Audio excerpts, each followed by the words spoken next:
Okay, so this is where we left off last week, and we got, I would say, the vast majority of Kant's thought on the table last week, and we got a little bit early. No, I keep saying last week. I know we missed last week, so forgive me for misspeaking. I'll probably keep doing that throughout this lecture, throughout this meeting, but you know what I mean. Last time we spoke, last time we saw each other, I sort of let us go. I think we got out a little bit early, maybe not. But this is where we left off, was this slide. And Kant, as much as I enjoy his philosophy, and I think he's a very thought-provoking and a strong philosopher in general, he's got his weak points, as they all do. One thing that he's typically criticized, chastised for is his writing and how impossible it is to understand him, especially as a layman. If you don't already have some background in philosophy, it's very difficult to pick up a book of Kant or an essay and to understand him. So we got to this part, and I felt that we had already, last meeting, we'd already covered enough, and we'd already gone over enough jargon. And when he brings up this notion of synthetic a priori judgments, I felt like, instead of talking about this, I think we've done enough. Let's pick this up next week. And I think this is a good thing. I don't know, maybe my intuitions are right, because this is a pretty decent place to start.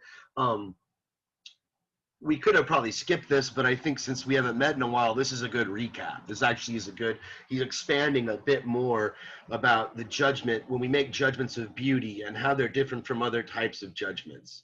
So let me read this quote, and then maybe I'll spend a moment or two. Yeah, we'll see how long it takes me to get through it. You know how long-winded I can be. But we'll talk about what does he mean by synthetic a priori judgments. By now, you should have the little inkling of what a priori means, but the synthetic part is perhaps, that's the new element you need to expand on. So let's read the quote, and then we'll get into it. So he says, "This problem may be thus represented. How is a judgment possible?" So he wants to know how the judgment of beauty is possible. He's already laid out on the table what a judgment of beauty is. It's a universal judgment in the sense that when I say something's beautiful, I assume that it's going to be beautiful for any spectator, regardless of their personal proclivities, regardless of their own personal, whether I'm a fan of German food or Indian food. I'm just going to know that this is like the best, like the way, it's just beautiful. It's just perfect. It's not my own personal bias. Now, how is this kind of judgment possible? I can't get into the mind of somebody else. It is a subjective judgment in a certain sense, but there's a universal subjective element to it, right? That every subject would have this experience. And so now he's asking, so how is it possible that this judgment is made? What makes this possible? And it's also not based on a concept. We went over this last time we met. When I say something's beautiful, I can't really put it into words. It's not based on, when I see a bunch of flowers arranged in a certain way, and they're arranged in a way that's beautiful, the way that they're arranged, it's not anything I could have predetermined. I'm not, especially me, who's a complete, moron when it comes to flower arrangements. If you put me to task and tell me to make a nice looking flower bunch, I'd probably just randomly, this one looks nice, that one looks nice, and then they all might look nice individually, but together they're just mismatched and probably look like crap. The colors don't go together or whatever. But for Kant, there is no sort of preconception. When I see something that is beautiful, that happens to be beautiful, it's not because it fulfills this concept of what a flower is supposed to be arranged like with other flowers. It's not a preconceived notion. So how is this judgment possible? How do we make this judgment? How is the judgment possible in which merely from our own feeling, a subjective thing, of pleasure in the object, and it's like pleasure not in the sense of the pleasant, we talked about that already, but it pleases and it just gratifies, not in a sort of selfish sense, but it is subjective. But we judge that this pleasure attaches to the representation of the same object in every other subject. So in other words, anything else, any other being like myself, who is a rational being, would see this object, would represent this object in their own mind as also having this quality of beauty, would also see it as beautiful. And we do this a priori, says Kant. We can't do it a posteriori because we don't witness the other's mind as they're having this experience. We can't see the thing the way the other person could see it. So we just think that this is just universally the case, a priori. We can be wrong about this. Kant's not saying our judgments about beauty are always correct, but when we make a judgment of beauty, these are the assumptions that we're making. This is what we think of when we say something's beautiful, these are the things that we are assuming. And so we're treating these as a priori without, again, as he puts it, waiting for the accordance of others. So it's not waiting to see if they'll like it. You know, if we think this film is amazing, this is an awesome movie, we want our friends to see it too. And we're like, you're going to like it, man. You got to check it out. We don't have to wait and see for them to like it. If they don't like it, we're sort of, we're disappointed. We're like, you're missing something. You're not watching it the right way. There's something getting in the way of you experiencing this work of art as beautiful. So judgments of taste are, as he puts it, a priori and synthetic. So the a priori part, this thing is beautiful regardless of the context, regardless of my own personal biases, my own desires. I might prefer chocolate to strawberry, but that doesn't matter, which flavor of ice cream I like. If the ice cream is presented beautifully, if it's on a plate and the scoops are really nice and rounded, and it's garnished with some almonds and a little drips of syrup and caramel, and it's got all it's got these beautiful ornamentation. It's on a really pretty dish of some sort. Okay, that might not be my flavor that I like, but it's beautiful the way it was presented to me. This is something that's regardless of my own sort of personal biases. It's an a priori beauty. It's an a priori judgment, not just true for me or just true for you or true at this angle or that angle. It's a non-contextual judgment that I'm making. And it's synthetic. What does synthetic mean? There's different ways we can go about this. And if you ever take a class maybe in analytic philosophy and you read Quine, he's an analytic philosopher of the 20th century. He wrote a whole essay called The Two Dogmas of Empiricism, and he talks about synthetic judgments versus analytic judgments. But just to keep it simple, what Kant means by a synthetic judgment is one that is not true by definition, but actually tells you something about the particular object that you're speaking of, the particular thing you're speaking of. It tells you about that object, tells you something about it that isn't already a part of its essence, that isn't already a part or implied in the definition of the object. So if I said that, like, perhaps, like, one of his famous examples of a synthetic a priori judgment is the judgment that 5 plus 7 equals 12. That's an example of a synthetic a priori judgment. It's a priori, that's obvious. It's always true. 5 plus 7 always equals 12. It's not like sometimes it's 12 on Thursdays, but it's 13 on Friday, or it's not something you have to wait and see. Like every time that you get these two numbers, 7 and 5, and you have a sum, you don't have to keep checking it. The rules of addition don't change. So in that sense, it's a priori. It's true, as David Hume would put it, it's true regardless of the state of the universe. Doesn't matter whether there are actual anythings existing or non-existing or the state of anything. 5 plus 7 is just 12, just is, a priori. Now the synthetic part, Kant will say, it's also synthetic because there's nothing there's nothing in the definition, for instance, of 12 that gets you to 5 plus 7 equaling 12. You have to understand a lot of other things as well. For instance, you have to understand what equal means. You have to understand what addition is. You have to understand how numbers relate to each other. So to make the judgment and to understand the judgment that 5 plus 7 equals 12, it's not enough to just understand the concept of 12ness or dozenness or whatever you want to call it. You have to understand a lot of other things. It's synthetic. And this is the first example he uses, and maybe it's a bad example. I think a better one to think about is, like, we all know the answer to this question. What is the shortest distance between 2 points? Everyone knows that. Come on, someone jump out with it. What's the shortest distance between 2 points? It's always what? What's the shape of it? Line. Straight line. It's straight line, okay?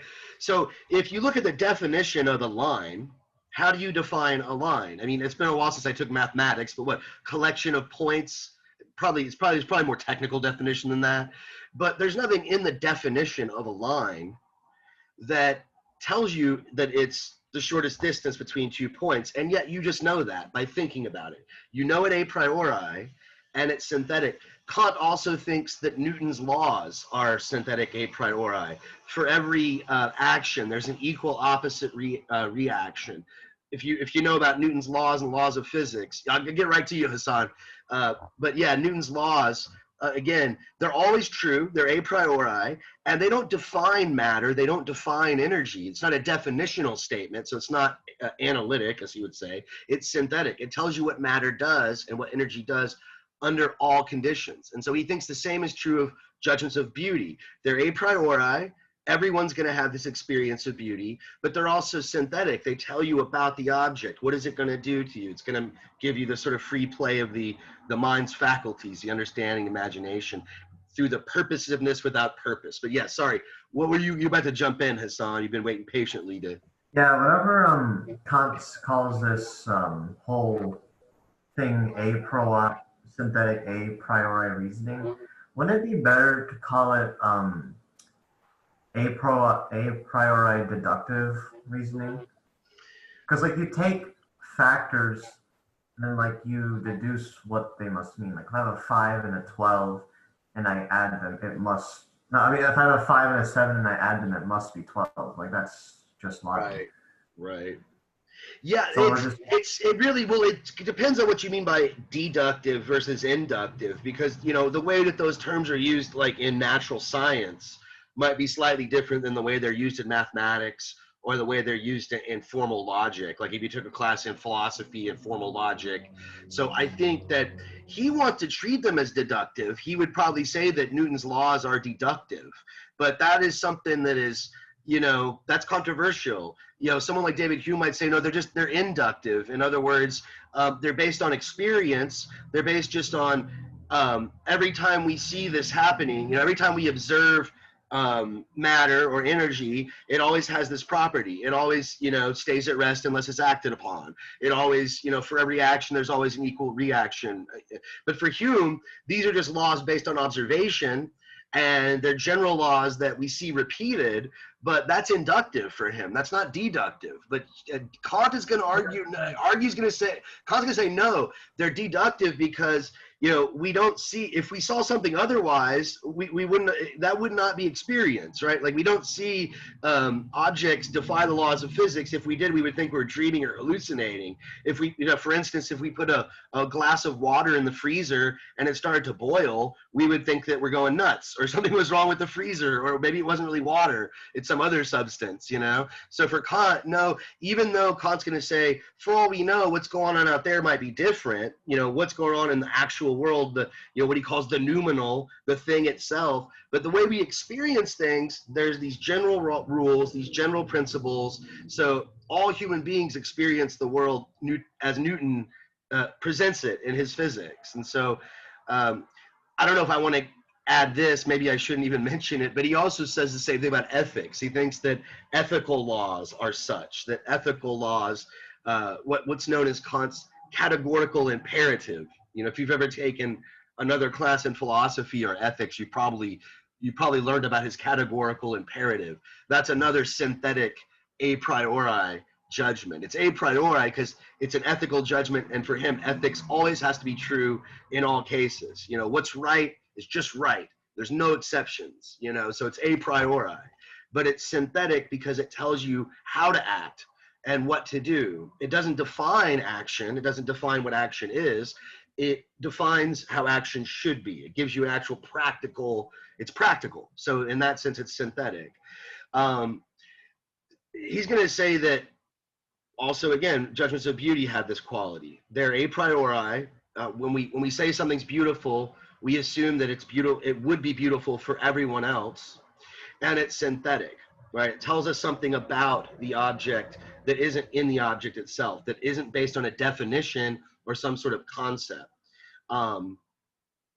So I don't know. I think I've beaten this into the ground. So unless you want to add something, Hassan, I'm going to move on. But how are these possible, right? How are these possible is still the question. At least when we're talking about beauty. He talks about synthetic judgments in general in the first critique. We're reading the third critique, the critique of judgment. So he's focusing on these sort of judgments of tastes, as he puts it. How are these possible? Let's read the quote here and see where he goes with this. It's not the pleasure, but the universal validity of this pleasure. So it's not the direct pleasure, the pleasant experience that I'm having of it, but the recognition that others will find it pleasing. The universal validity of this pleasure, perceived as mentally bound up with the mere judgment upon the object, which is represented a priori in a judgment of taste as a universal rule for the judgment and valid for everyone. It is an empirical judgment, so it's based on the senses, right? That is to say, I perceive and judge an object with pleasure, but it is an a priori judgment. That is to say, I find it beautiful, right? So to say something pleases you, empirical. To say something's beautiful, it is a priori. In other words, as he puts it, I attribute the satisfaction necessarily to everyone. Why did I choose this picture? This is a bit like the example of the ice cream I gave a moment ago. You might think that the shrimp, you might not like shrimp. Maybe you think shrimp is gross. Maybe you're vegetarian, vegan, whatever. Or maybe you just don't like shrimp. Maybe you have like a shrimp allergy. And so you're going to like look at this and say, that doesn't look appetizing to me. But you might say, but it's still, look at the way it's organized. Look at the way that it's presented. It has a beautiful presentation. So the judgment of beautiful, a purely aesthetic judgment, is separated from, this other judgment that I might make of it that's wholly tied to my appetite and to my belly, right? And to my taste buds, that's empirical. Whereas the beauty judgment is just completely mental, and it's intellectual is maybe a good way to put it. It involves the intellect, the cognition, word he likes to use quite a bit. Okay, we talked about what he means by common sense very close to the end of the lecture last week, but let's review. He uses the word common sense only once or twice, and the more common term that he uses is this Latin sensus communis. So the community, right? Sense of the community. And so this is what when he says that when I call something beautiful, I'm assuming this sensus communis. I'm assuming this community of other subjects, other cognitions, for lack of a better word, other minds, other subjectivities. And I'm imagining that they have similar ways of organizing their reality, the categories. We talked about this last meeting. Kant thinks that we take all these inputs and we organize them with the categories of understanding. And we assume that any being like us that has these categories, that has these experiences, if they were put in our place and were experiencing this work of art, that they would have the same sense. And so this is based on the belief, or this, I don't know if I'd even call it a concept, it's some maybe intuition of what Kant here is calling the sensus communis. So under the sensus communis, we must include the idea of a sense common to all. In other words, the faculty of judgment, which in its reflection takes account a priori of the mode of representation of all other men and women, of course, all humans in thought, in order, as it were, to compare its judgment with the collective reason of humanity, and thus to escape the illusion arising from the private conditions that could so easily be taken for objective, which would injuriously affect the judgment. This sounds a bit like Hume. Remember, David Hume said that there's some subjective conditions that could get in the way of us appreciating art. Obviously, Hume and Kant had their differences about where our judgments of taste really come from and what they are, what the nature of these judgments are. But how we appreciate works of art, I think they make similar warnings that when we say something's beautiful, and maybe he's wrong about this. I think when we get to the end of Kant, we can maybe push back a little bit. But when we make these judgments of beauty, when something's beautiful, we're making this assumption, okay? And we're thinking, okay, is it just me? Is it my own personal bias? Is it just because I like this particular actor or this particular actress? Is it just because I like this director so much that I'm not seeing that this is not that good of a film? Is it really, you're trying to be objective, for lack of a better word. So he said, this is done by comparing our judgment with the possible rather than the actual judgment of others. We can't, of course we have to do that, right? We can't see how they're going to actually react. We're imagining their possible reaction, and we're assuming it's going to be not exactly like ours, but similar. It's going to involve that free play of the imagination guided by the understanding, right? The understanding will assist the imagination as it has a sort of free play and exercises its capacity for, imagining all these possibilities. That's what great art, what beautiful things do for us. So we don't compare our judgment with we compare our judgment with possible rather than actual judgments of others, and put ourselves in the place of any other man, any other person, by abstracting from the limitations which contingently attach to our own judgment. Again, our own biases. Maybe we're not feeling so good that day and we're in a bad mood, but we're like, look, I'm not really in the mood for art, but okay, let me look at this. Yeah, I mean, it's a really badass painting. I'm not in the mood to check out art. I've had a bad day. I just want to go chill. But yeah, that's freaking amazing painting. Maybe when I'm in a better mood, I'm going to come back and look at it, really enjoy it. Okay. That's sort of what's going on, right? That's what we have to be able to do to say it's a purely aesthetic judgment. Okay, now now we're segueing finally. A lot of that was a bit of review, but now we're starting to segue a bit into talking about art, nature, and the relation of art, nature to the artistic genius, who we'll see seems to be a sort of conduit for art, right? Nature gives the rule to art through the artistic genius. In a way, I see some similarities with Aristotle. Not exactly, but I'll comment on that when we get to it. But let's look at this quote here. Let's see what Kant has to say about art, beauty, and nature. In a product of beautiful art, we must be conscious that it is art and not nature. This ties into what we talked about last meeting about seeing purposiveness without purpose. When we look at the rock sculpture or whatever, we can tell that it was stacked in a certain way. It didn't naturally occur that way. We are conscious that it's art. It didn't just grow. But yet the purposiveness of its form must seem to be as free from all constraint of arbitrary rules as if it were a product of mere nature. So it has this graceful appearance. So although it was obviously artificial in that sense, it was an artifice, something that was created, it wasn't tied down by constraint, right? It gives you this sort of flow, but it's not constrained by some sort of rule. Like if I was making a wheelbarrow, I had to design it a certain way. Otherwise, it won't carry the load that I want it to carry, or it will be very clumsy. Art has purpose just like the wheelbarrow, but not a useful purpose. I guess besides just sharpening your mind's faculties, besides that, it's purposeless, as Kant would say.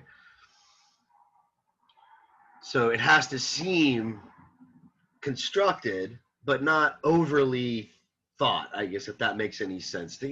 There's some examples we'll get to in a minute that might make this a little bit more clear, what he's trying to get at here. On this feeling of freedom in the play of our cognitive faculties, which must at the same time be purposive, rests that pleasure which alone is universally communicable, without being based on concepts. So again, beauty is not some clearly defined concept. Rather, it's something that affects us in a certain way. And this is what's universally communicable, as Kant's putting it here. This free play of our cognitive faculties. So I might experience this art in my own personal way because of my own personal experience. But what won't be different is that I'm using my imagination based on maybe my previous experience. I'm thinking, wow, this kind of reminds me of that. Is this what the artist is trying to say? You know, my understanding is trying to contain it by a concept, and every time it's sort of slightly falling short, and the imagination just keeps going and keeps going, and I have all these different interpretations and different things that I notice about the art. And again, what's going on in your mind as you experience the art might be completely different based on your experience, but what's not different is this free play of these faculties. What about nature? So he says nature is beautiful because it looks like art, and art can only be called beautiful if we are conscious of it as art, while yet it looks like nature. This is sort of a seemingly contradictory idea that he's got here. It seems natural, but we know it isn't. We know that it was constructed, but it seems sort of flawlessly, like they didn't even try. They weren't thinking about it. Didn't require any sort of forethought, but we know it did. Right? We know that they thought it through. You know, they did what they did for a reason. They stacked this rock on top of that rock for the reason that they did. They used this type of paint instead of that type of paint for this sort of effect. We know that, but it doesn't look so contrived. It looks almost like it was natural. This is sort of what he's talking about, I would say. So whether we're dealing with natural or artificial beauty, we can say generally that is beautiful, which pleases in the mere act of judging it, not in the sensation, not in like the direct empirical sensation. You know, it's not I'm not looking at this plate of food and ooh, it smells so good, and I'm starting to drool because I'm hungry and I haven't had look at those shrimp. Those are like huge prawns. It's not that. That's the pleasant that I'm experiencing there. I'm looking at, wow, that chef really took the time and made all these purees to sort of garnish it with, and look how he sliced the green onions and put them in an X across the top and a little radicchio, and all those garnishes probably don't even taste that good, but it looks really beautiful. This is the sort of thing that Kant is pointing to when he's talking about this sort of judgment that we make, right? The beautiful is that which pleases in the mere act of judging it, not in the sensation or by means of a concept. It's not like there was this universal concept of how to organize shrimp on a plate.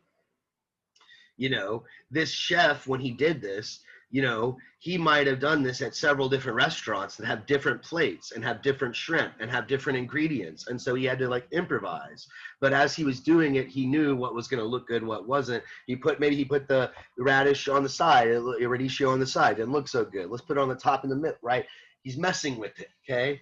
There is some sort of ratiocination. I hate to use that technical term, but there is some sort of thought that goes into it. It's artful, but at the same time, it seems natural. There's something natural about it, as Kant puts it. Right, we have the figure skater here.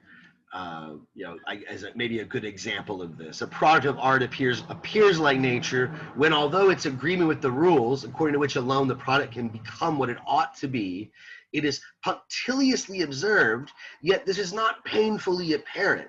It shows no trace of the rule having been before the eyes of the artist and having fettered his mental powers. So, the figure skater, I guess it's been a while since I made this presentation, but I'm assuming that what I was thinking here was, a good figure skater, obviously the judges can see that their technique and their form when they're performing the pirouette or whatever, I don't know any of the names of these movements, but they do these double spins and they land and all this, and it looks just like they do it flawlessly without forethought, and that's a part of their genius. If it's somebody who is able to do the movements, but it's obviously that they're stiff and they're thinking about it and everything's sort of jerky, you lose that sort of artistic grace. So I suppose, again, the rules are, the rules of figure skating are followed, but when we watch the artist performing them with this gracefulness, it doesn't look like they're even thinking about it, right? That it's just a spontaneous movement. This kind of sounds a bit like what we're going to see with Schopenhauer, although I think ultimately, and maybe this is inconsistent on Kant's part. I just thought about this. Maybe Kant's being a bit inconsistent, but I don't think we're going to get too far into Schopenhauer today, but you're going to see eventually that what Schopenhauer says about genius is akin to this, that genius is some sort of, almost immediate, direct sort of inspiration. For Kant, though, it just appears that way. He seems to think that no, the genius knows what's going on, and they kind of see nature, and they're able to sort of apply it to art, and they can maybe how the way Aristotle puts it, that art completes what nature can't finish. That's why I was saying earlier that there's some affinity here to Aristotle. But for Kant, you're going to see here in a minute with some of the quotes I've drawn, that the artist is sort of thinking very thoughtfully, and everything has to be, as the chef organizes the food on the plate, he's very thoughtful and very meticulous, and keeps rearranging things and all that. But it doesn't appear that way. When we see the end product, it seems like some flawless, beautiful execution. It's not until we further, really look at it that we're like, wow, look at every little detail. And then we can kind of see that it was done with such artfulness and meticulousness. So finally we get to genius. I think this is the first quote where that word pops up.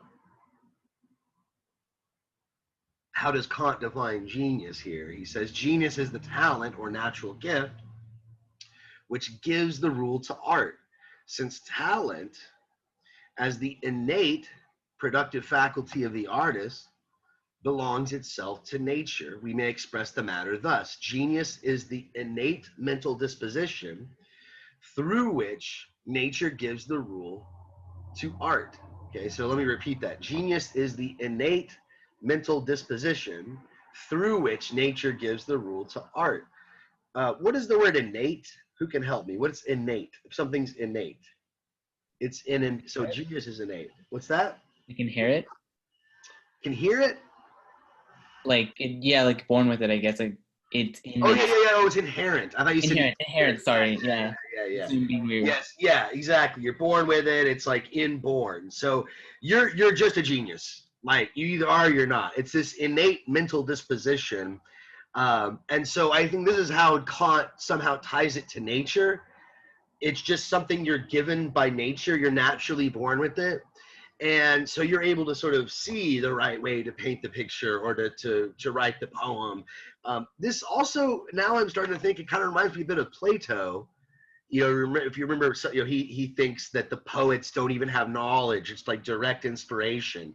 They say many true and beautiful things without even being able to explain them because they don't have wisdom. They just have this inborn talent, and almost, they're speaking for the gods, or the gods speak through them, the spiritual speaks through them. But here, Kant's drawing it from nature. Nature endows the genius with a certain way of seeing things, and they're able to apply that to their creative endeavors, and they're able to bring forth these products of artistic genius, which are able to inspire us and to affect us in the proper way, to affect our cognitive faculties, as Kant likes to say, in the proper way.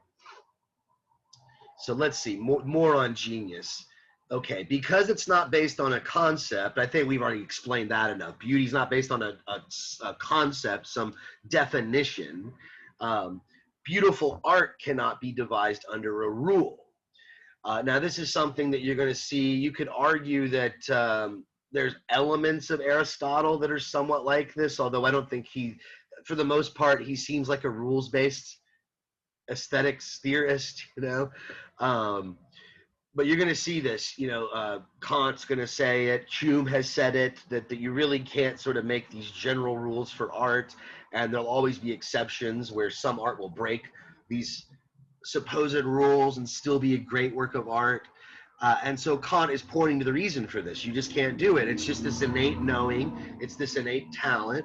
It's not based on a concept.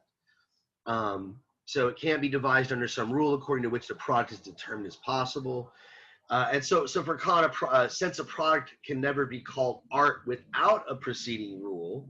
He's drawing from the Greeks here. The Greek term techne, art, as a sort of techne. There has to be some standard. He says, well, that means that there has to start from somewhere, and it starts from nature. It doesn't start from our mind, doesn't start from our cognitive faculties. It's not a concept. It's something that just comes from nature, and the rule is given to us through the genius. The artistic genius has this just sort of innate capacity to bring forth this work of art that no one could have envisioned ahead of time. And again, beautiful art for him then is only possible as a product of this artistic genius. So he lists 4 traits of a genius. So in case you were wondering if you're a genius or not, you can look at these 4 lists, and if you check all the boxes, then congratulations, you are an artistic genius. So let's see what he says. First one, you have a talent for producing that which no definite rule can be given. So this is not mere aptitude. I guess aptitude, you'd be able to copy a genius. You can maybe see what they're, oh, okay, I see what he's doing. I can copy that pattern. But that's not genius. You have to be original. You have to be an original. You have to come up with your own. I think I used a Schopenhauer quote already. He said once that the genius, talent hits the target that no one else can hit. Genius hits the target that no one else can see. So the genius, there always has to be this originality. Okay. Second, its products must be models. In other words, they have to be exemplary. So if you're an artistic genius, you have to be the first, I suppose. You're the first to record, using this recording technique, and then all the other producers that record music after you, like Phil Spector, right? He's this famous crazy guy, right? I think he shot his wife or something like that. Real violent dude, Phil Spector. But he was famous for pioneering this multi-track vocal sort of choral production techniques, which was really popular in the late 60s, early 70s. So Phil Spector was the genius, mad, crazy genius that kind of fits into some of these philosophers think that artistic genius involves some sort of craziness to a certain extent. But so his models are exemplary. Again, not springing by imitation, but serving as a rule for others. Number 3, artistic genius cannot describe or indicate scientifically, because it's not based on a concept. It can't describe scientifically how it brings about its product, but yet, this is sort of a paradox almost, you could argue, but yet it gives the rule just as nature does. And then the 4th trait of genius, nature prescribes rules to art through the medium of genius, only insofar as it is to be beautiful art. So you're not a genius if your art isn't beautiful. In other words, if it doesn't produce in the spectator this experience of the free play of the imagination and the understanding, if it doesn't spark that in you, it's not beautiful art. Now, to judge, to be a critic, all you need is taste for Kant. But to create beautiful art, to produce it, you have to be a genius. And for Kant, that's much more rare than the one who is a good critic. And perhaps like with Hume, he would agree that one can develop good taste. One can become a good connoisseur of good art if you're properly instructed, right? If you're able to enjoy art in this disinterested manner that Kant recommends. But here, and I was mentioning this earlier, I think here's where you're going to see Schopenhauer and Kant, although they see eye to eye, or they would, I mean, Kant didn't live to read Schopenhauer, but they would have seen eye to eye on some of this stuff about artistic genius. But this point, I think Schopenhauer would want to push back on. But you know, for Kant, the nature of artistic production is a very slow, what's the word I'm looking for? A very slow and meticulous process. And it involves taste. So the genius not only has to have this innate capacity, but also has to have good taste, has to be a good connoisseur of art themselves. And that's how they're able to judge their work and see how it develops in the process of creation. So Kant writes, by taste, the artist estimates his work after he's exercised and corrected it by manifold examples from art or nature, and after many, often toilsome attempts to content himself, he finds that form which satisfies him. Hence, this form is not, as it were, a thing of inspiration or a free swing of the mental powers. That's what it is for Schopenhauer. Okay, that's where they're going to differ. We'll talk more about that later.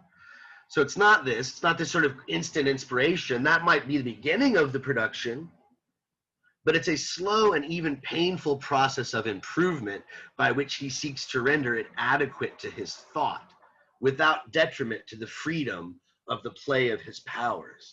So he might have this inkling, or he or she, the artist, has this inkling of inspiration, and the process of production is this slow, agonizing process of bringing forth that idea to actuality.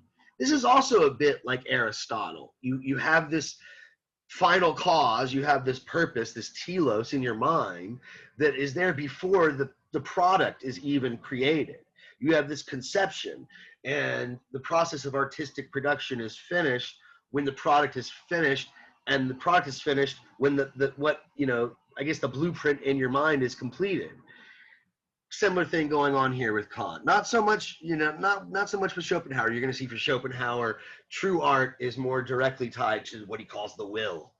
And so it's not going to be, this is kind of a silly photo I found. The guy's like, cutting the grass so it's all completely even and perfectly shaved, so he can do his golf game or whatever the heck he has to have his grass even for. This is how I think Kant is envisioning the process of artistic creation. Ultimately, I would say it depends on the artist, don't you think? I don't know if anybody wants to chime in right now, but it seems to me like some artists might work one way and some artists might work another way. It might depend on the genre, too.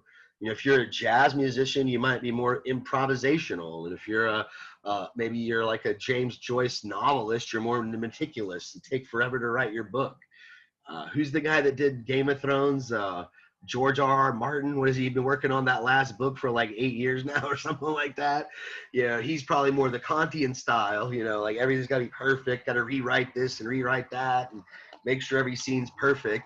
And then there's other artists who are just like, I've heard Thelonious Monk, this interview where he said he only does 2 takes. After that, it's no more. He's lost the inspiration. I do 1 take. Hopefully that's good enough. If the producer begs me, then I'll do a 2nd take. Otherwise, I've lost it, which is a good segue to the next topic here. We're getting pretty close to the end of Kant. I'm going to kind of jump around these last few slides. But he talks about what he calls spirit. Some certain art has spirit, and if it lacks spirit, it kind of sucks, okay? So this is not, we're not just looking for a genius, we're also looking for some spirit. I don't know what else you'd call this. Soul. Something has soul. Something has heart, has feeling. It's real. Some things might actually be well executed, but they just don't have that spirit. So what does he have to say about this? What do we mean by spirit? He says, we say of certain products that they are without spirit. Although we find nothing to blame in them on the score of taste. Well, let me start that over. So we say of certain things they are without spirit, although we find nothing to blame in them on the score of taste. A poem may be very neat and elegant, but without spirit. A history can be exact and well arranged, but without spirit. A festal discourse may be solid, at the same time elaborate, but without spirit.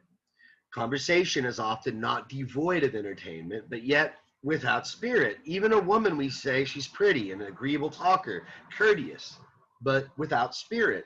Well, what then do we mean by spirit? Spirit, in an aesthetical sense, is the name given to the animating principle of the mind. Okay, so I'm taking him to be talking of inspiration here. What animates the mind? What inspires the art? But that by means of which this principle animates the soul, the material which it applies to the purpose, is what puts the mental powers purposively into swing. In other words, into such a play as maintains itself and strengthens the mental powers in their exercise. Okay. Again, fancy way of just talking about inspiration. So if a work of art lacks spirit, it lacks inspiration. You know, if there's, you know, a musician who has soul and depth, they're singing from the heart. They have something to say. All the other ones are just copying, and they're, ooh, I want to sound cool like him and get a lot of record sales like him. And they're doing it, they're going through the motions, but they're not animated by some inspiration. They're not singing the song and doing the music because they're inspired and have something to actually express. They're doing it, I guess, as a show or something like that. It lacks spirit, if that makes any sense. So I guess the genius has to have this as well.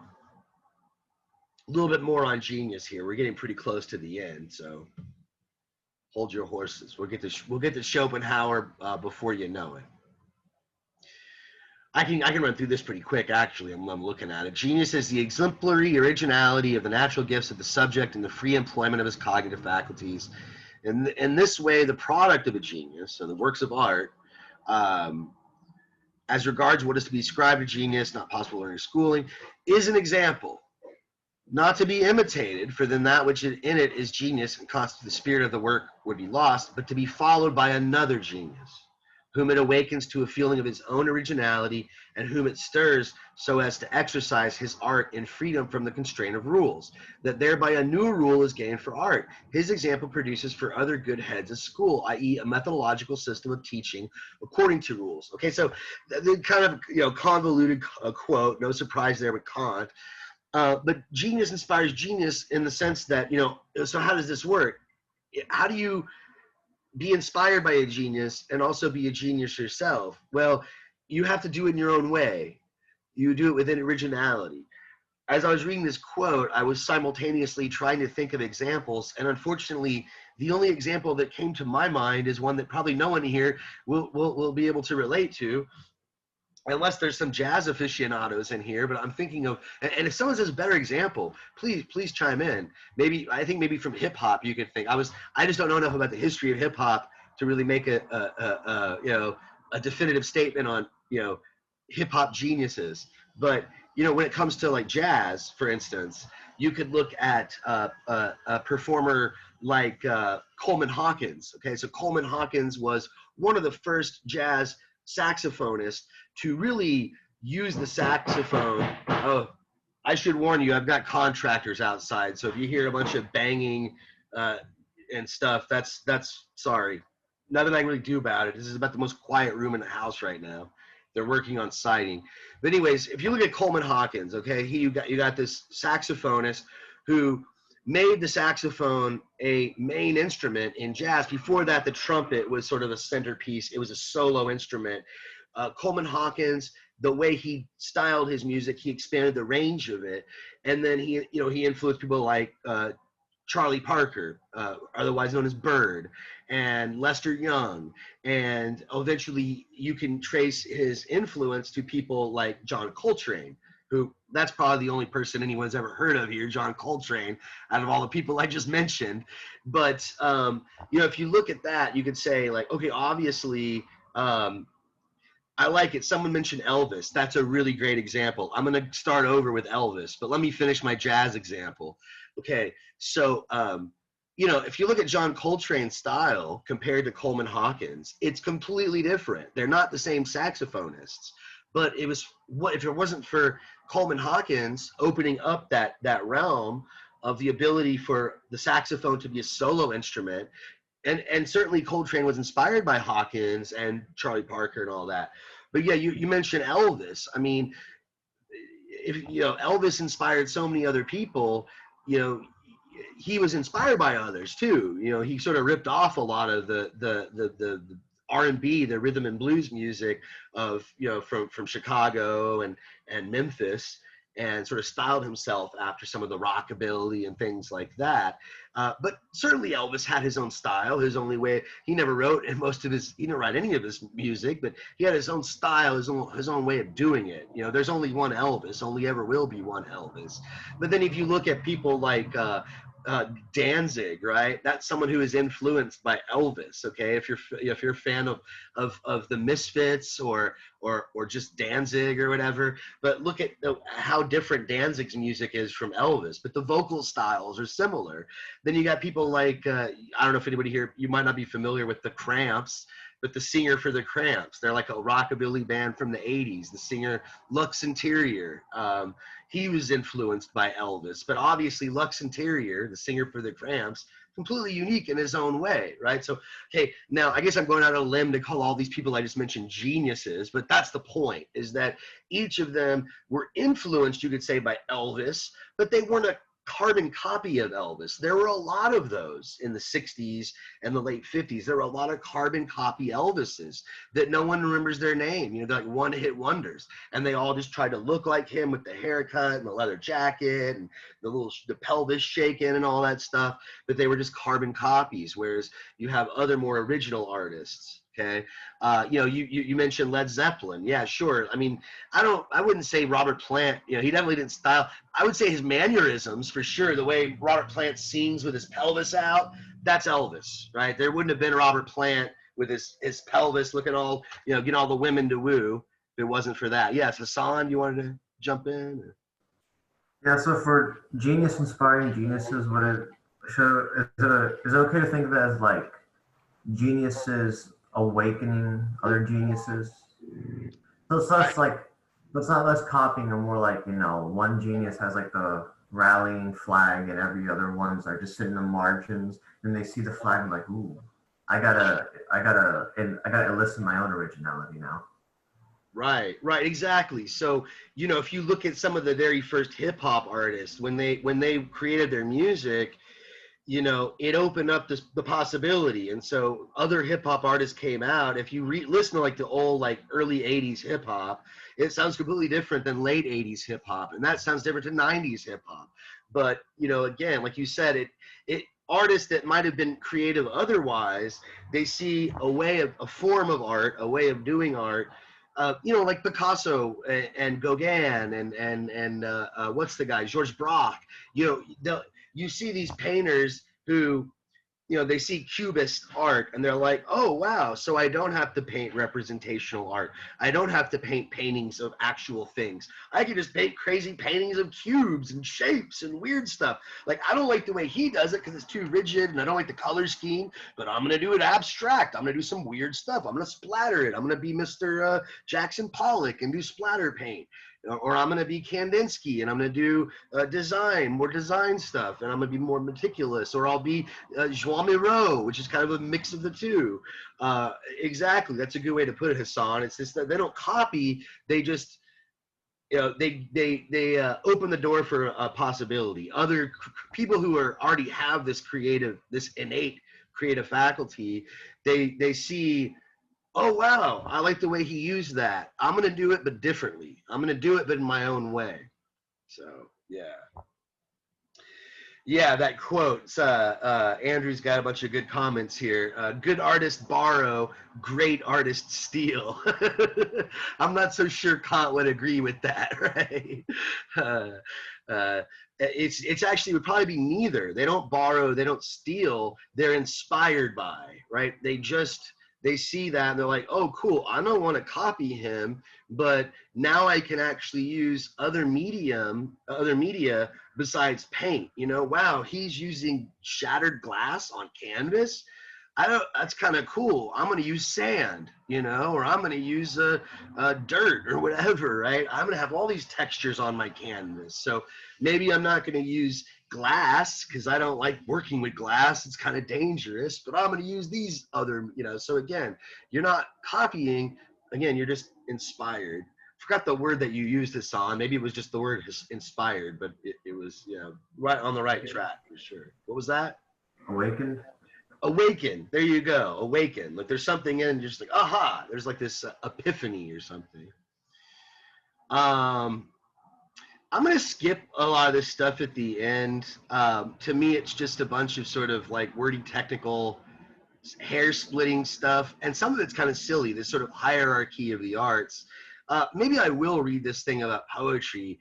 I don't, if you want to write about this in your paper, I suppose you could. But he seems to think poetry is the best art because it's the one that's going to inspire this free play of the mind's faculties more than any other. So let's see what he says. What's his argument for this? I don't want to spend too much time on it, but let's read the quote. He says, of all the arts, poetry, which owes its origin almost entirely to genius and will be least guided by precept or example, maintains the first rank.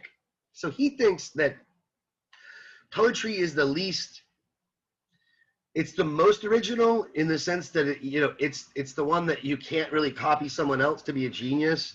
If you do, you're just copying. It's hard to be original. I don't know. This is sort of his point. And so this is the part I was talking about. It expands the mind by setting the imagination at liberty and by offering, without the limits of a given concept, that which unites the presentment of this concept with a wealth of thought to which no verbal expression is completely adequate, and so rising aesthetically to ideas. So the poetic uses language to say things that language can't say. So through, I guess, figurative, symbolic, metaphorical language, it uses words, but the words represent something that they don't normally represent. I suppose he's thinking of metaphorical poetry. And because of that, and because also there's no other content besides the words themselves, it's purely up to you, the person reading it, and your free imagination to interpret it as you will. And so it, I guess, inspires the most robust feeling of this beautiful. And I guess if you're seeing a painting, especially a color painting or maybe a movie that has sound, all that stuff is filled in. You don't have to. Maybe if you're reading a book, it's not as good as poetry for Kant, but even a book is better because if you read a novel, your imagination is forced to imagine what the characters look like. You have to imagine what sort of tone of voice that they're using. You have to imagine, you have to fill in the scene. The author might tell you, oh, they're at an empty warehouse, and now you have to imagine an empty warehouse. So you're using your mind to, conjure up a warehouse in your head. Okay, so all these things, your imagination has to work. But even in poetry, because it's not a narrative, it's even more free flowing. Your thoughts are wide open to imagine whatever they can. So for him, poetry's king as far as this goes, as far as the aesthetic experience is concerned. Poetry strengthens the mind by making it feel its faculty, free, spontaneous, and independent of natural determination. It plays with illusion, which it produces with pleasure, but without deceiving by it. So, when we read a poem, we know that we're reading a poem, even though we're sort of in fantasy land and it's not something that, it's not practical. This is maybe why people like Plato don't have such high value for art. It seems sort of useless in the Republic and detrimental to truth. But for Kant, that's actually a good thing in that, poetry strengthens the mind through this, right? We know it's an illusion, but it's a good illusion. It's the kind of illusion that makes our mind stronger through the exercise of our imagination. And we're aware that it's an illusion. Maybe, Kant would say it's not a bad lie, like Plato says. It's a good lie. And is it really a lie? Is it really untrue? Perhaps it's fictitious on a sort of technical level, but it's good for the mind. So it plays with illusion, which it produces with pleasure, but without deceiving by it, for it declares its exercise to be mere play, which, however, can be purposefully used by the understanding. In poetry, everything proceeds with honesty and candor. It declares itself to be mere entertaining play of the imagination, which wishes to proceed as regards form in harmony with the laws of understanding. Okay. So I forgot where I found this, writingcooperative.com, but I like this little, I don't even call it meme or whatever, GIF, whatever this file is. But yeah, poetry goes straight from the inspiration of the writer to the reader, and you know, but whereas you know, if you're reading a narration or a history, your intellect boxes it into these categories and organizes it into these pre-framed ideas, and so you lose that free play of the imagination. This is why Kant thinks poetry is, you know, king of the arts. Again, I'm going to skip some of all this other stuff. You can read it if you want. He thinks that, in a certain sense, the art of tone, you know, sounds, is second, but only in terms of its charm and mental movement. But in a certain sense, it's actually pretty deficient because all these are very transitory. You only enjoy the music while the music is playing. They didn't have recording equipment back then. So the only time you could hear music was when you actually had a musician in front of you, or if you were a musician yourself. But formative arts like painting and sculpture are more permanent. So they're, in a certain sense, higher on his hierarchy. Again, I think he's sort of only looking at these things in a very one-sided or two-sided way at best. There's certainly things you could say against this if you wanted to. If you wanted to write a sort of critical paper about Kant, I think you could have a field day with this stuff. At least I could. Maybe that's just because I've been reading it for so long. I'm able to see so many holes in it. But anyway, let's to conclude, a lot of this is really just a recap. But let's look at sort of the overall gist of Kantian aesthetics. And then we'll look at some questions, food for thought, in the next slide. And then we'll see how we're doing for time. I think after that, we'll probably be just about in time for our break. And then we'll come back and do some Schopenhauer. But remember, way back to the beginning, the first point that Kant, I suppose you could say, was trying to hit home is that aesthetic judgments are disinterested. In other words, you're not tied to it in any sort of personal way. It's not that you're uninterested. Maybe you notice that the woman is beautiful even though you hate her guts, right? You know that she's a bad person and she's done really horrible things to you, you know, but you still are like, okay, I hate her, but yeah, she's real pretty. Okay, yeah, that's a beautiful dress she's wearing. Okay, so disinterested, not uninterested. You're like, well, no, it's a very pleasant dress, but worn by a very mean person, whatever. Second point, beauty is that which pleases. So here's how he defines beauty. It's that which pleases us by affecting a free play of the intellect, right? The imagination and the understanding, this free play between these two faculties without the use of a concept. Unlike any other experience where we're able to organize it by the categories, the concepts of our understanding, art defies this. That's why it makes us utilize our imagination. That's why it expands our imagination. When we see great works of art, it defies definition, but yet we know it's beautiful. There's something about it that is purposive, but yet has no purpose. I'm not going to use it for anything. All I'm going to do is stare at it or listen to it or read it and enjoy it aesthetically. That's it. The basis of the beauty in the object is its purposiveness without purpose. And finally, getting to genius, the basis for the production of beauty. How are beautiful objects capable of existing? Right? Because of the genius. Right? The genius has this inborn innate capacity that's given to them by nature. And so through the genius, nature gives the rule to art. It's not some sort of rule that can be articulated by concepts. It can't be put into some universal form. All artists follow this cookie cutter process and you create beautiful art. No, it doesn't work that way. But yet somehow it is purposive, it makes sense, it's natural, and the genius can see it and execute it in a certain way. So I just have these bullet points here. These just food for thought. We don't have to talk about these. If you're tired of listening about Kant, we can end it here. But these are good things to think about. Some of my critiques, I guess, of Kant.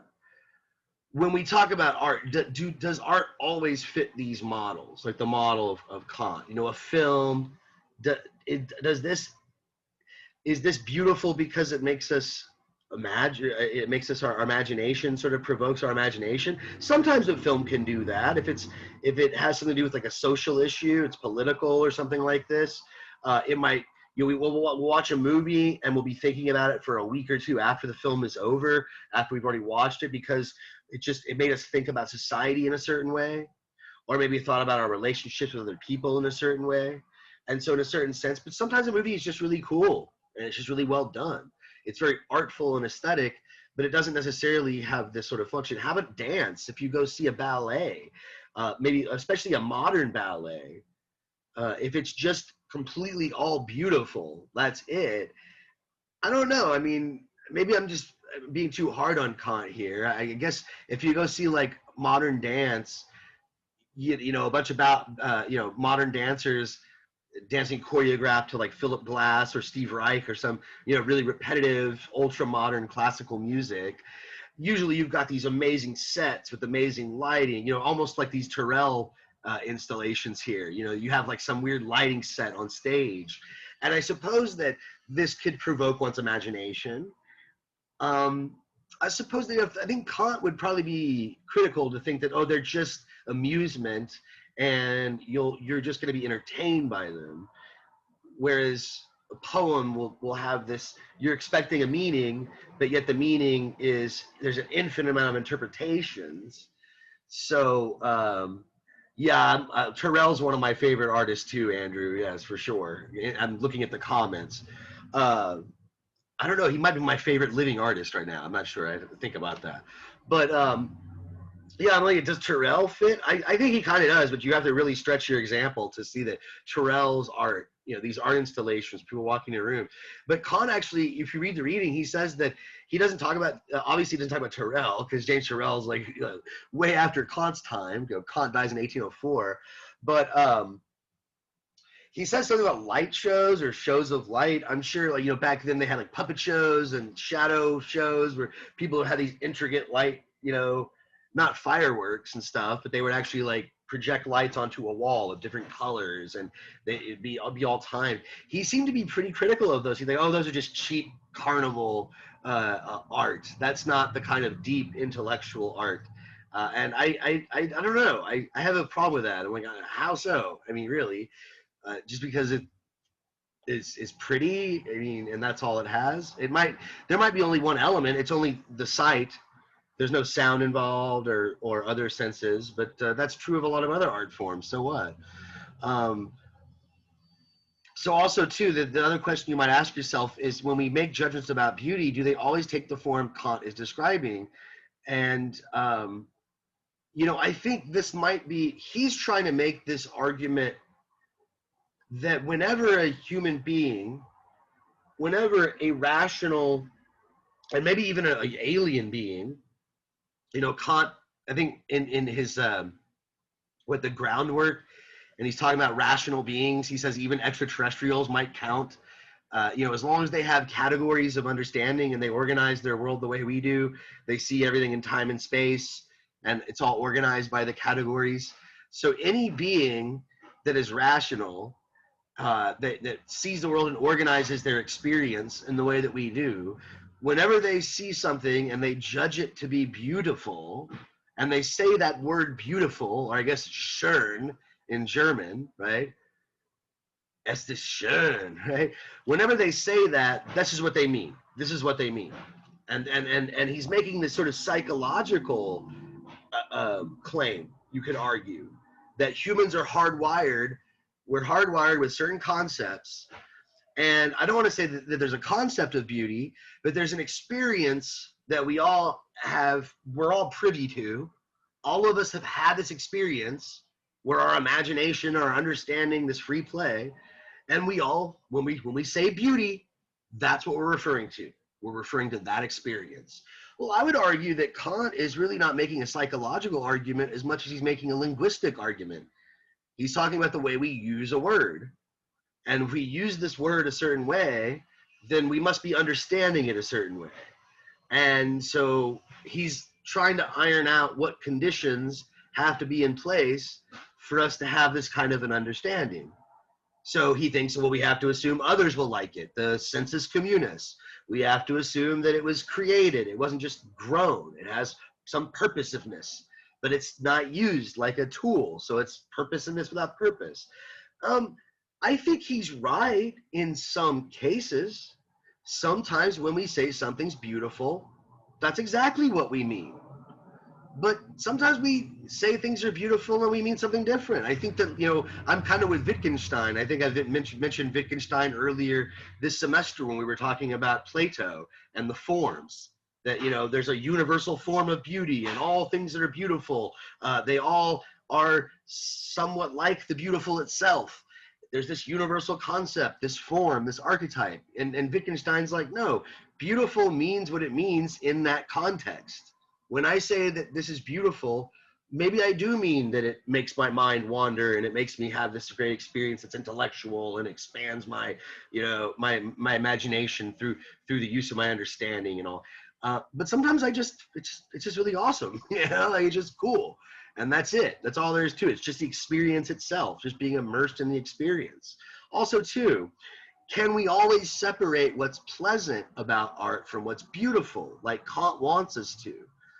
He gives us some examples where that kind of makes sense. The example I gave earlier of the shrimp on the platter. You might think, I don't like shrimp. So if you don't like shrimp, that's not really pleasant. But you might say, yeah, but it's very pretty the way they organized it. If it were a lobster tail, then we'd be talking. Or if it were, scallops, then we'd be talking. But I'll admit, even though it doesn't look appetizing for me, it's still beautiful. It's beautifully arranged. Yeah, but sometimes you can't separate what's pleasant from what's beautiful. I think that Aristotle has a point. When you see a tragedy, it's not really a good tragedy if it doesn't make you sad. If you don't get sad and get an emotion. So this idea that you have to be detached, that aesthetic judgments are always absolutely independent of what's, these judgments of pleasure or intense emotion. They must be, disinterested. I don't know if this is actually correct, but this is something that is a trend in modern philosophy, you could argue. If you look at the Greeks, the early stuff we were looking at, the classical theories we looked at with Plato and Aristotle, they tended to look at art as a cultural phenomenon, as a part of society and its effects on society. Whereas it seems like the moderns, so far that we've looked at Kant, Hume, we're about to turn to Schopenhauer, no different with him. They focus on the individual and the subject and the spectator and their experience of art, and try to ignore society, try to get rid of society. Those are your biases, cultural biases. Just look at your bare minimum, your just bare experience and the elements of your experience. And what about your experience is aesthetic, is beautiful, is this, is that. This is what we're doing here. And I think that you gain a lot of insight when you do that. I'm not saying that Kant's wrong here, but maybe you lose a little bit too, right? Again, do we always have to separate visceral, emotional experience from aesthetic experience? Kant seems to think we do. I would say sometimes maybe that's helpful, but sometimes that defeats the purpose. Again, the only example I can think of on the top of my head is with Aristotle and the tragedy, or maybe a comedy too. Is a comedy any good if you don't laugh your ass off? Right? Like if you're not busting a gut laughing, is it funny? A good comedy is supposed to be funny. A good tragedy is supposed to be sad. Anyways, I feel like I'm rambling, and it's about 1:22. So let's. And anybody have anything they want to say? I mean, this is all I'm going to do with Kant. We're going to come back. We're going to do Schopenhauer.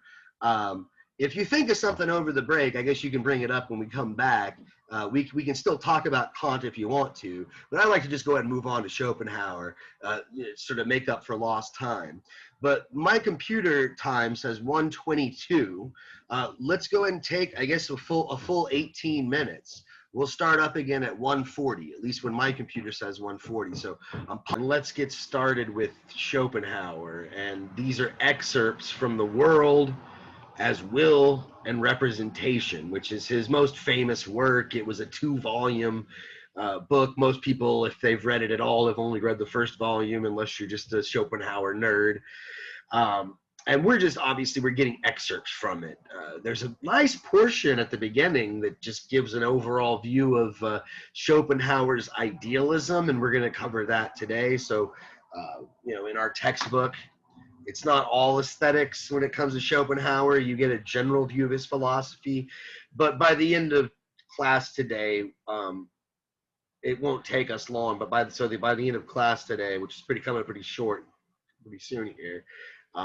We'll dive in a little bit at least to his philosophy of art, but this is the reason why I want to push your paper back maybe a day or two, because we won't really finish Schopenhauer till next week, and since Schopenhauer's in the topics and people might want to write about him, you'll be in much better position to do so if we talked about him some more. So that's why I'm hesitating to make it due the day after we finish him. So that's the story behind my reasoning.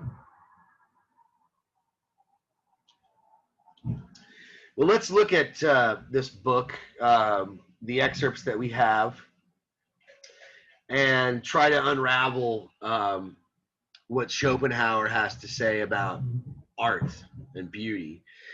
And some of these first few quotes, maybe not these ones, but once we get to the art, some of the first few quotes about art, you're going to think, well, wow, that sounds quite a bit like Kant. But it won't take very long to also say the opposite. Wow, that's not at all like Kant. So there's a lot of similarities and a lot of differences. And in fact, Schopenhauer himself considers Kant and Plato, oddly enough, as his two main influences in the West. So, and I was just thinking about this during our break. I was just thinking, I can't help but wonder what Kant or Plato would think about Schopenhauer's philosophy, and I'm afraid they would probably not think much of it. They would probably think that Schopenhauer's kind of nuts. And I mentioned this last time we met. Of all the philosophers that we're covering this semester, I have to say, I think that Schopenhauer's philosophy is probably the most interesting, but also the weakest. I think he has the weakest argument for it. It's sort of fantastical. And maybe I should shut up because we haven't even got into it, and I'm already short selling the guy. I want to help you, let you guys make your own judgments. I want to say, though, there is something pretty relevant about what he's saying. Just like, I had my issues with Kant. You saw that. I think that, he's definitely what he talks about when he talks about our experience of beauty. It's true. When we experience things that are beautiful, sometimes I think he's onto something. This is what we mean. It's something that it sparks our imagination, etc. Same thing with Schopenhauer, right? As much as I think his philosophy's, got tons of holes in it, it's not absolutely irrelevant as a philosophy.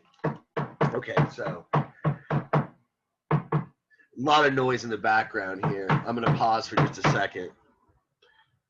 They're nailing in a piece of siding, so probably it'll get quiet again in just a second. Bear with me.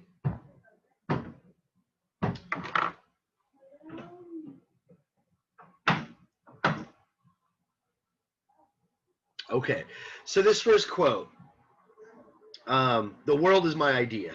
Okay.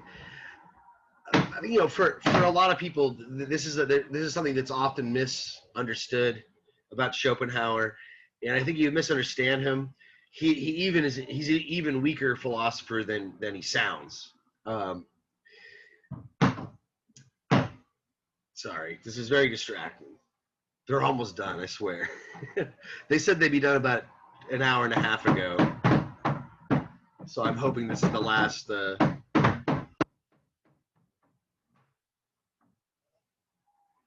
They seem to be at the very, very top, so I think this is the last piece of siding.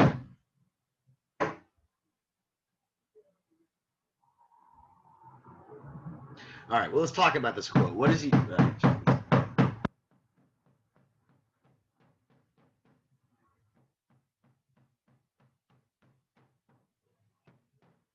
really sorry.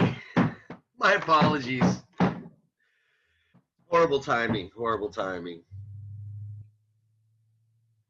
Okay, now they got the nail gun, so that's not quite as loud. Hopefully this will be quiet from here on out. Okay, so let's read this poem. So this proposition, right, that the world is my idea.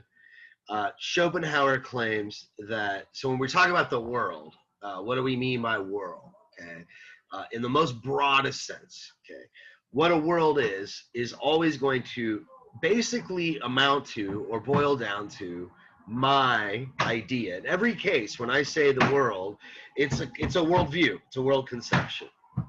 So the world is my idea. It's always an idea for me. Schopenhauer says this proposition is like the axioms of Euclid.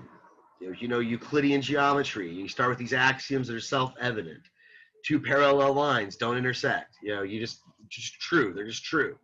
Okay, this is just true. This is the starting point of all modern philosophy for Schopenhauer. So it's like the axioms of Euclid. It's a proposition which everyone must recognize as true as soon as he understands it. As soon as we unpack what it means, it's undeniable. The world is my idea.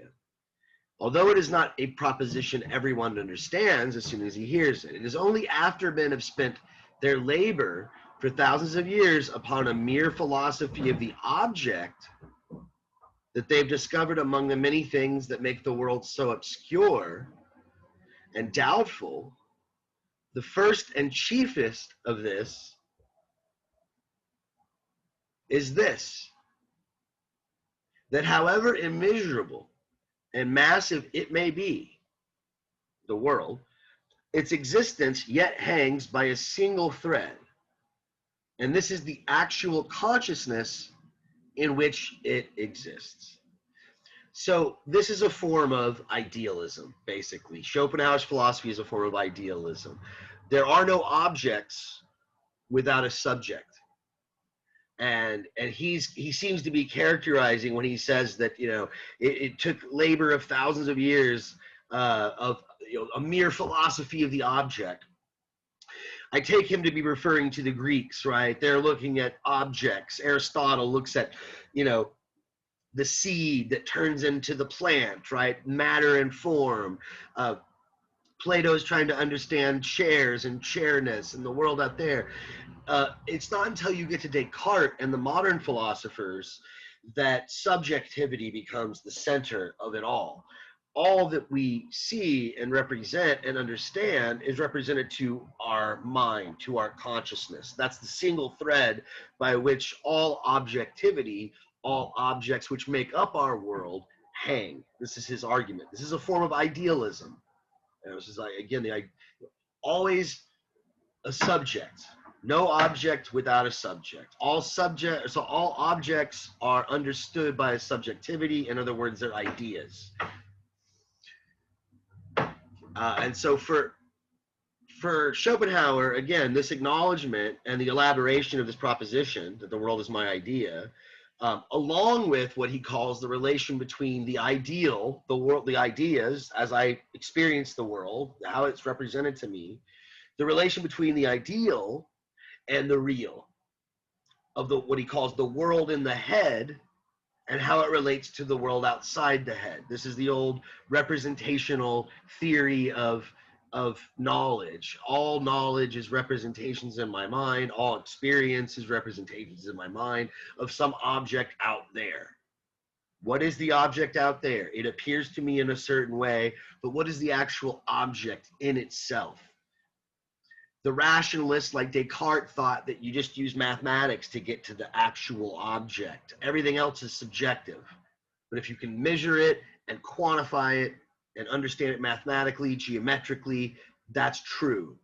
The empiricists didn't think you could get to the thing in itself. For the most part, there's an exception. We're going to get to him in just a minute. He's an inspiration for Schopenhauer. But people like David Hume and John Locke, they're like, you can't get to the thing out there. All you have is your representations. All you have is the ideal, the ideas. There are things out there, John Locke would say, but I can't see them. All I know is the conditions for my experiencing them, and maybe I can understand sort of what depends on me and my subject and what seems to be more dependent upon the object. But as far as that goes, I don't know what the thing in itself underlying my experience could be.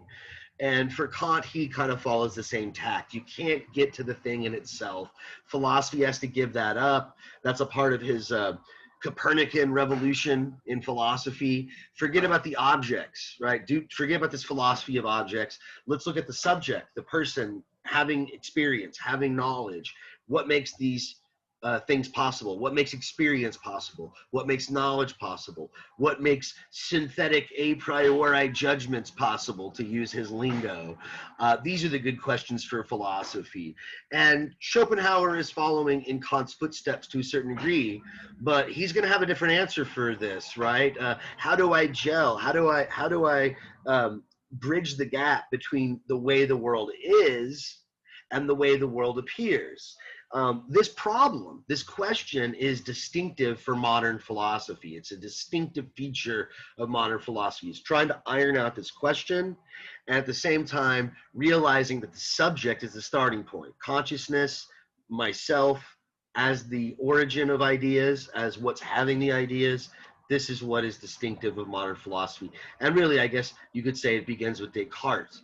He's the one who says, cogito ergo sum, which, you may know the quote, I think, therefore I am, probably the most famous quote Descartes ever wrote.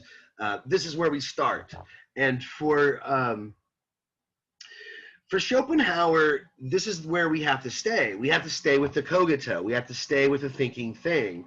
If you read the philosophy of Descartes, he thinks he can get outside to the world through mathematical reasoning. We can get to the object, and we can know about the existence of these external objects. But for Schopenhauer, nothing is outside of the compass of consciousness. All objects are understood by a subject. And so the object and the subject are two elements of what is that really can't be torn apart. They're inseparable for Schopenhauer. And he thinks that this is where the other moderns or some other modern philosophers have got it wrong, but he's got the answer. He's gotten to the thing in itself, unlike Kant, unlike Descartes, but much like Berkeley, who we'll talk about in just a moment, who was an empiricist, but he was also an idealist, just like Schopenhauer is here. But whether you're Descartes, whether you're David Hume, whether you're Kant, all these philosophers had their own different ways of approaching this problem. How do you get to the object out there? How do you get from your experience to the world?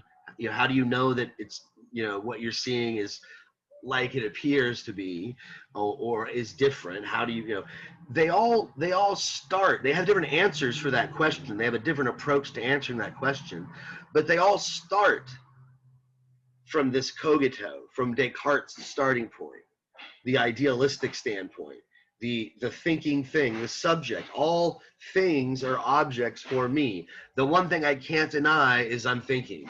Everything else could be an illusion, but me being here and having an experience is something that I could never deny. And so for Schopenhauer, this is the only right starting point of all philosophy. And this is what he says distinguishes modern philosophy, philosophy after the scientific revolution, philosophy beginning with maybe Francis Bacon and Hobbes and Descartes, all the modern philosophers. This is where we should be. This is where we should start. The Greeks were confused for a good reason. They didn't start with the right starting point, with the certainty of my own self and my experience of the world, that the world is my idea. This, as he's going to argue, that this foundation is essentially and inevitably subjective and individual consciousness. This is what we're talking about here. This alone, he says, remains immediate. It's something that is known immediately. It's not known through mediation. We don't know it through understanding concepts. We don't know it through a cause. We don't know it through faith. It's something that is directly intuitive. We know we're thinking and we're here. We're having an experience, and it's undeniable. All else for Schopenhauer is either conditioned or mediated through our consciousness, is understood through our consciousness, and is therefore dependent upon our consciousness. And again, I mentioned Berkeley before. He is an empiricist. He's famous for saying etsi et percepi, which means to be is to be perceived. And that is an empirical assertion, you could say, to exist, to be, et si, est percepi, to exist, to be, is to be perceived, to be an object of perception. That's kind of empirical. If I see it, it exists. That's what it means. But what is being seen is always being seen by a mind, is always being seen by some form of consciousness. So not only is he an empiricist, all knowledge is based on observation and thought, experience, empiricist, but Berkeley, like Schopenhauer, is an idealist. The mind is what is having, your nose smells, but your nose wouldn't be smelling anything if there were no mind to acknowledge it. If you were a nose with legs, like in that short story by Gogol, The Nose, or if you ever, that's a funny short story. The dude, he wakes up one morning and his nose is missing, and he looks out the window and his nose is walking down the street with his best suit on, goes to work, starts working his way up the corporate chain, starts getting all these promotions, and this guy's too embarrassed to go outside because he has no nose. It's a silly story. It's absurd. A nose can't think. So a nose by itself would not smell. Ears without a mind would not hear. Eyes without a mind would not see. The mind is what all the senses are processed and understood through consciousness. So for Berkeley and for Schopenhauer, yes, to be is to perceive. To be is to be perceived, but the perceiver is consciousness, is the mind. So he, as he puts it, Berkeley attained to idealism proper, as Schopenhauer puts it, to the knowledge that the world, which is extended in space, this is very Kantian, right? The world is always spatial, temporal, and thus it's objective. It's known through concepts, Kantian again. The material world in general exists as such simply and solely in our idea. In a sense, that's kind of Kantian too, because for Kant, Kant's going to say that you have to assume there's a world out there separate from yourself. That's how we understand experience. But a necessary element is that you're having the experience. There's always an I think. There's always an ich denke, as Kant would say. There's always consciousness there. So all experience is always filtered through the mind. Space and time are qualities that always must exist for us. Whether they exist in reality, that's disputable. That's unknowable for Kant. But all we know is that, as far as we can tell, all experience is spatial and temporal. But back to the quote here, right? To the knowledge that the world, which is extended in space, thus objective, material world in general, exists as such simply and solely in our idea, and that it is false and indeed absurd to attribute to it as such an existence apart from all idea and independent of the knowing subject. Okay, so we can't, he's going to say, imagine a world without subjectivity. If we take subjectivity, which conditions all matter and all material things, then there's nothing to conceive, right? He's going to say on the flip side, mind by itself is meaningless as well. But if you have just matter without mind, the matter, all the material stuff, all the objective matter won't be understood or known or perceived, and so it wouldn't exist. So you might be saying, and this is sort of a big problem for Berkeley, he deals with this in his philosophy, are you saying that when something's not being perceived, it disappears?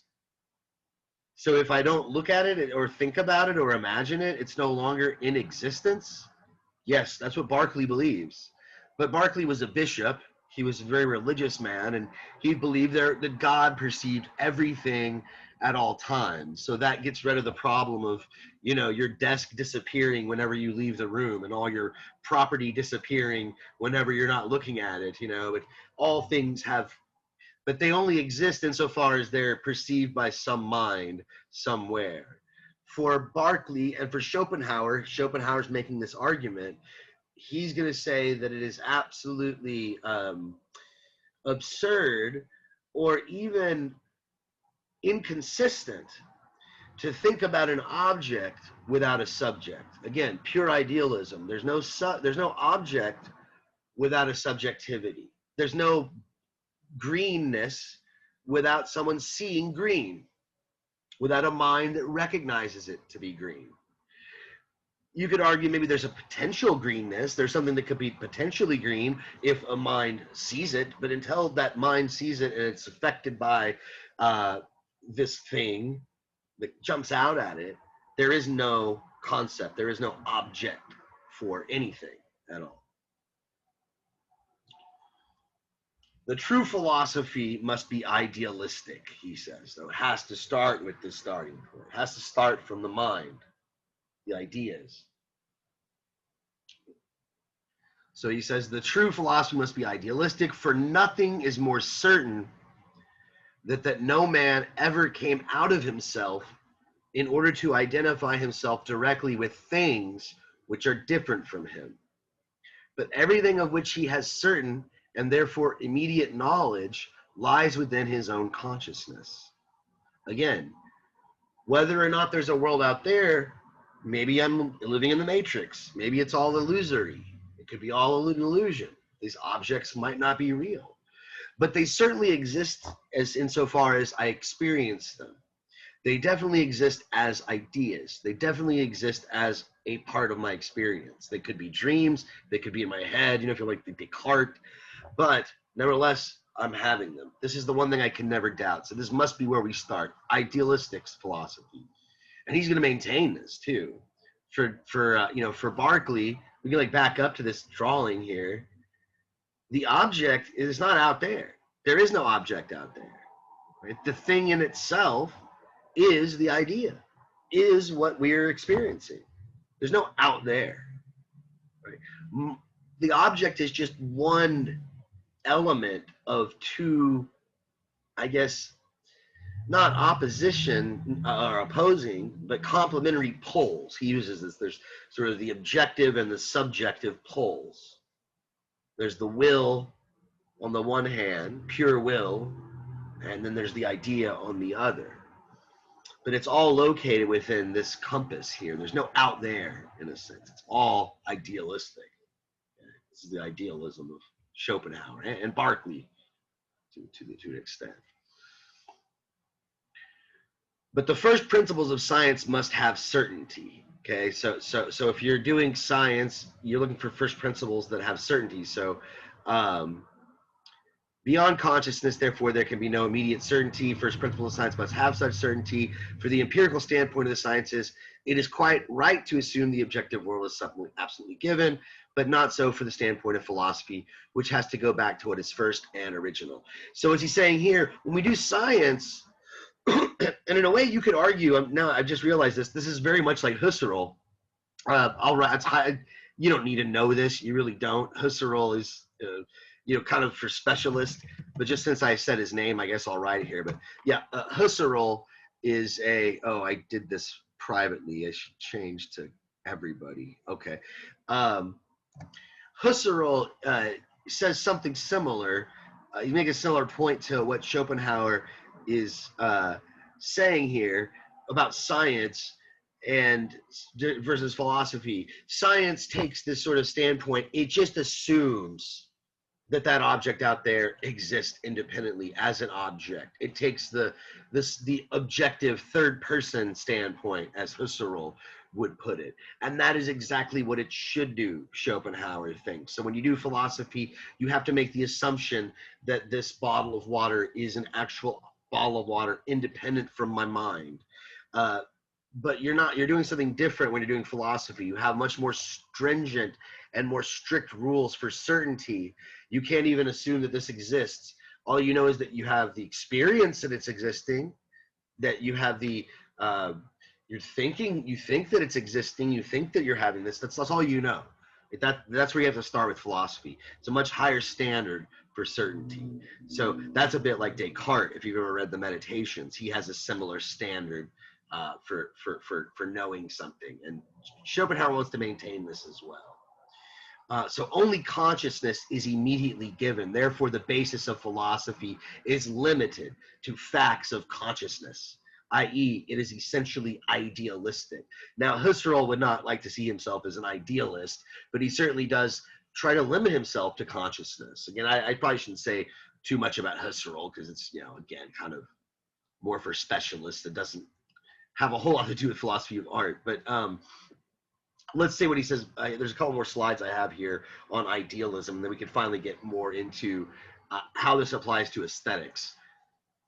So the world is idea, the objective world. When we see the world as an idea, this is the objective pole. This has two poles.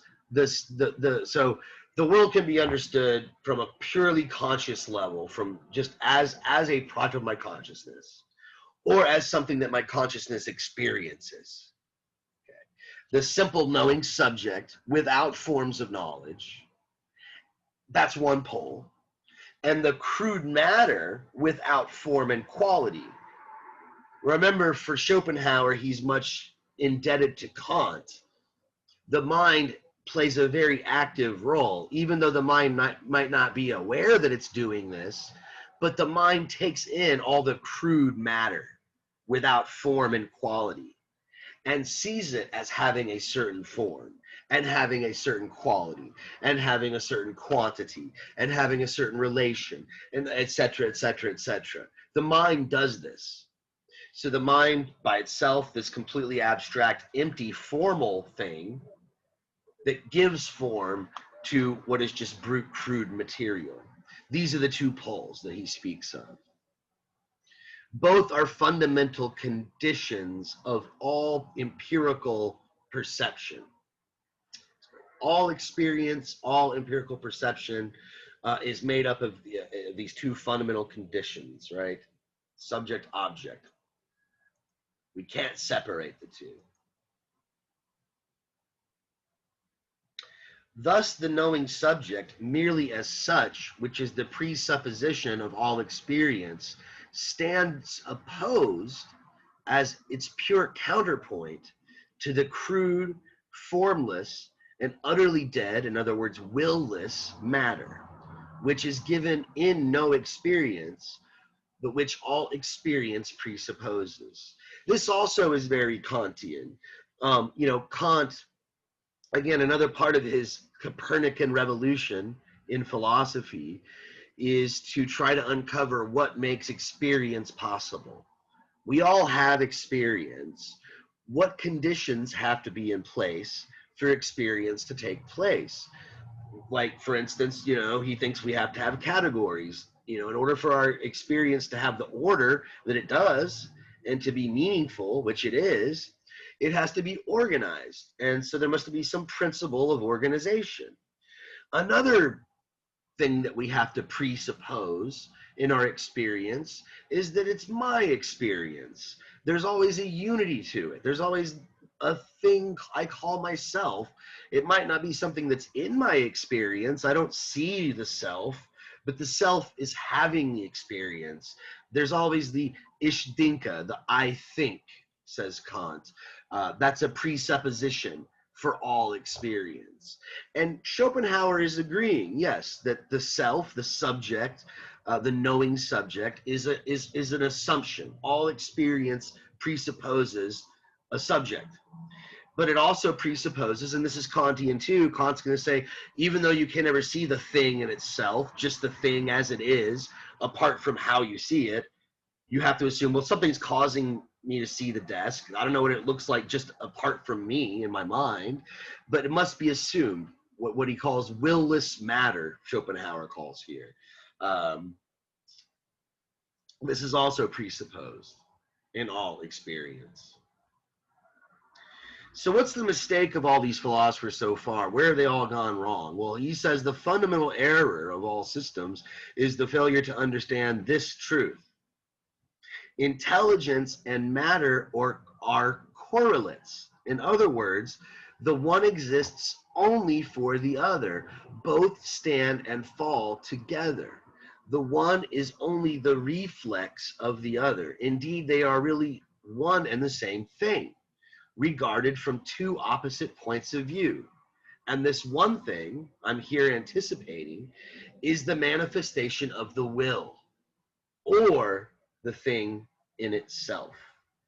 So when we talk about the subject and we talk about the object, what we're doing is we're ignoring one aspect of our experience. And this is the big mistake that all philosophers have done so far. They either tend to focus exclusively on the subject. That's the big problem with most modern philosophy. or they focus completely on the object. And he's going to say maybe that's the problem of like Plato and Aristotle, maybe the medieval philosophers, the Greeks and the medievals and the Romans. But he's got it right. He's going to say, of course, they all think they've got it right. You got to have them both together. They're both correlates, as he puts it. And when we speak of the subject, we're talking about what he calls the will, this unified thing, whatever it is, my will, your will. We see them as different, but they're all a part of will, die Wille, which is really the world. Or we're talking about the idea, which is, you know, all these other philosophers talk about the thing in itself. What is the actual tree out there? I have my experience of the tree, but what's the actual tree? Well, what we mean, or what we're searching for when we ask this question, is not really some independent object. It's independent of our subjectivity, but it's the idea, as Schopenhauer puts it. And he means idea in a very Platonic sense. I think I said at the outset that his two main influences in philosophy really are Kant and Plato.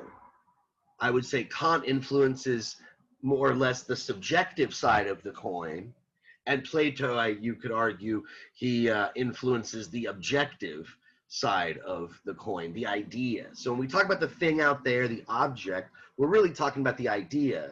And when we talk about the subject, we're really talking about die Wille, right? The will in Schopenhauer's eye, this universal will. Okay, so now we get to art. And we're almost out of time. So I probably only have time for this quote. We'll see how long it takes me to unravel this quote, but it's a good quote, and it kind of it sums up as best you can. It's hard to sum up his philosophy of art in one quote, but it's about as close as you can get. You know, this section on the inner nature of art from the world as will and idea, he begins with this question: what is life? And so when we look at art for Schopenhauer, we get the expression of some form of life. And not just some form of life, but we get some form of life presented in its most exceptional form. Its most pure and excellent, exemplary is probably a better word than excellent, exemplary form. But again, when he's trying to get to this inner nature of art, what is art really? The essence of it, essentially.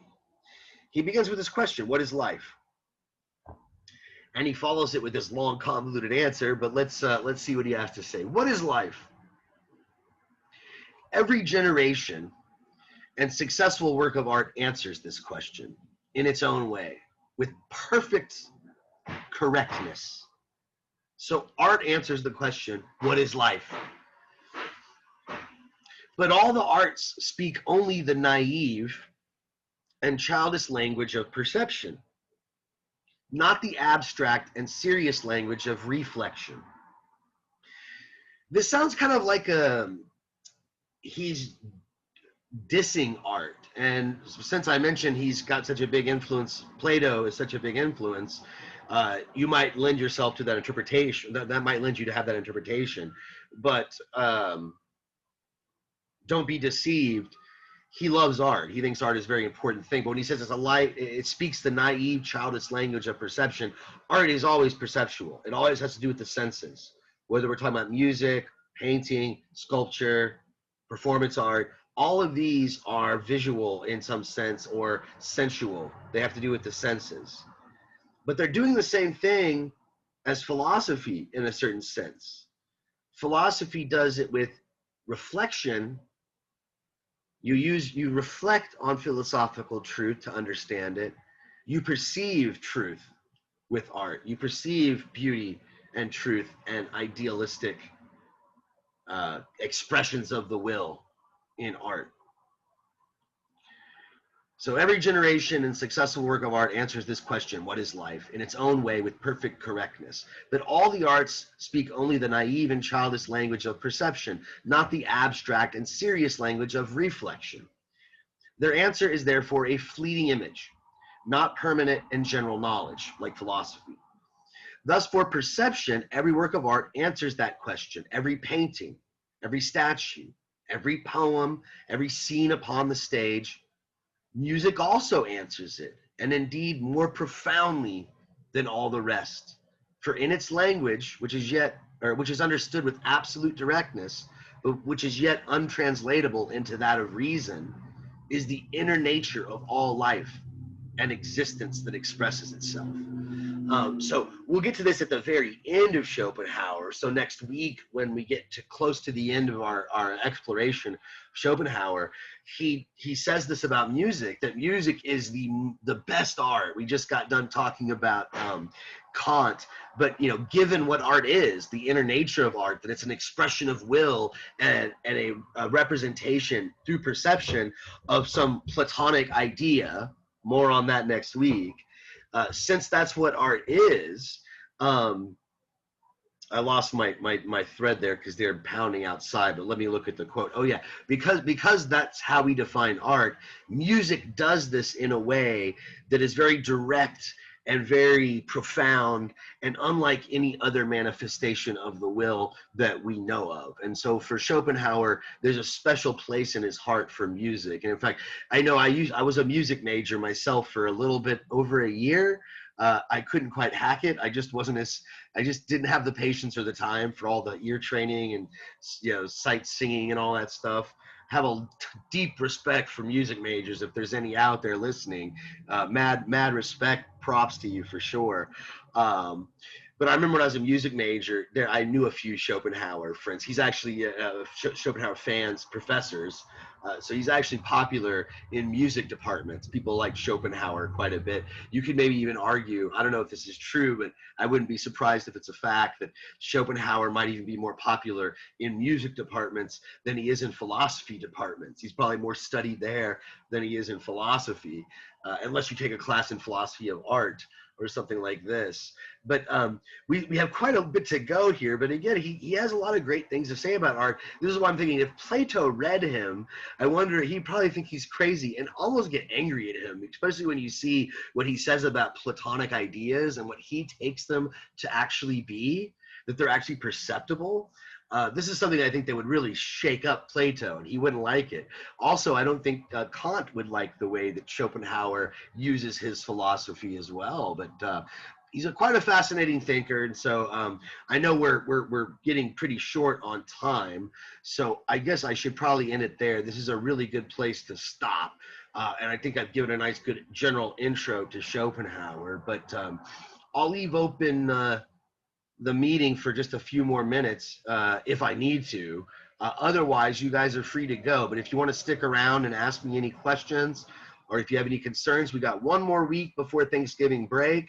So finish your Schopenhauer, get started on Nietzsche. That's what we'll do next week. Your paper will be due a few days after class next week. And I guess that's it for now. And then after that, we got a couple weeks before we see each other because of Thanksgiving holiday. All right, well, I'll see you guys in 1 week from today. So have a good one. Take care. I'm going to pause the video recording.